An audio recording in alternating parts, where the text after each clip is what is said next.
On November 18, 2013, there was an incident at the border between Southern California and Mexico that later hit all US newswires. It cost the US government $1 million, but that's not the highest price that was paid for the incident. On November 18, 2013, at about 6:20 a.m., a young man was caught on camera lenses at US and Mexico customs as he confidently headed for a simplified inspection designed for those who cross the border several times a day. For example, such simplified screening is reserved for those who live in Mexico, but for some reason work in Southern California. But this particular guy who was of particular interest to customs. The boy's name was Cruz Velasquez, and he was 16 at the time. He told the customs officials that he was going to visit a friend for a couple of days, but the customs officials were interested in his bag, which resulted in the boy being asked to go through additional baggage screening.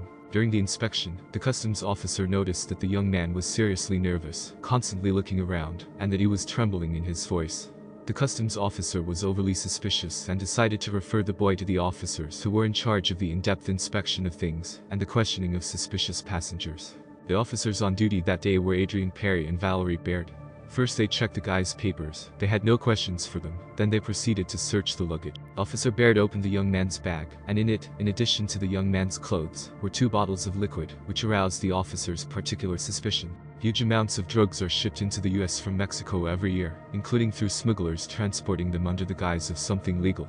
Shortly before this day, customs learned that the cartels may be shipping methamphetamine in powder dissolved in liquid. The officers became suspicious that this was the case, but the young man claimed it was just apple juice, so officers Adrian Perry and Valerie Baird decided to go off the record and play his own game with the boy.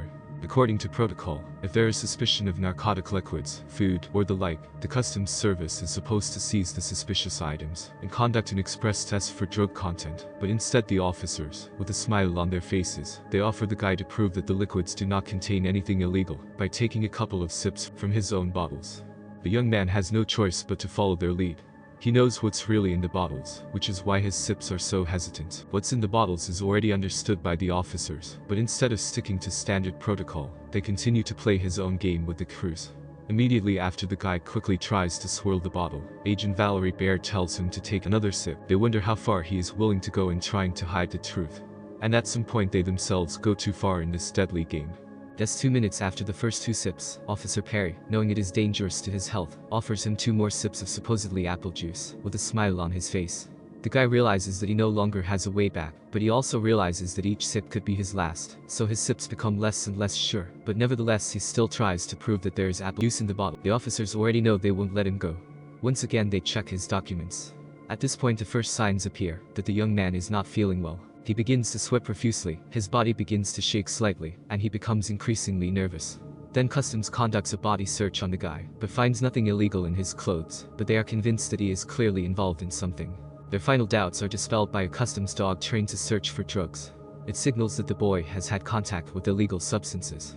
The boy is then handcuffed and taken to the security room for closer interrogation. At this point, half an hour has passed since the first sip from the bottle. The young man is brought to the security desk for the necessary paperwork, and everyone around him begins to notice that there is clearly something wrong with the boy. Officer Valerie Baird checks his body temperature, which appears to be extremely high. The guy starts screaming loudly in Spanish, "My heart." He begins to literally vomit, and screams louder and louder in pain. Only now the officers call in the medics to help. By the time the ambulance arrived, the young man's temperature had risen to 41 degrees.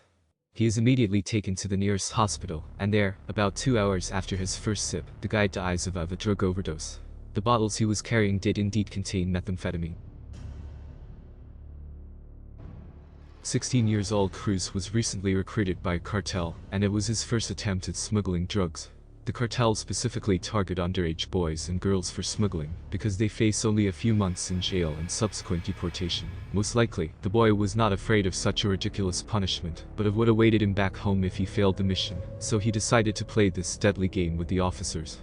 Along with Cruz, Officer Valerie Baird, who felt she also needed medical attention because she had come into contact with a bottle. Ironically, she was next door to Cruz's room and heard all of his dying screams. The incident was followed by an inquiry, during which both Valerie Baird and Adrian Perry denied that they had offered to perform lethal sips. They claimed to the investigation that he did it voluntarily. And even though the camera footage shows that this is not the case, they were not punished for the incident. Expectedly, Cruz's family described him as a smart and kind guy who at one point fell into bad company. They later succeeded in obtaining $1 million in compensation for Cruz's death, which they believe was due to the negligence of the customs officers. But a lot of people think that the guy was responsible for his own death, and it wasn't his choice of customs that day. He had made his choice much earlier, when he decided to become part of the big Mexican drug empire.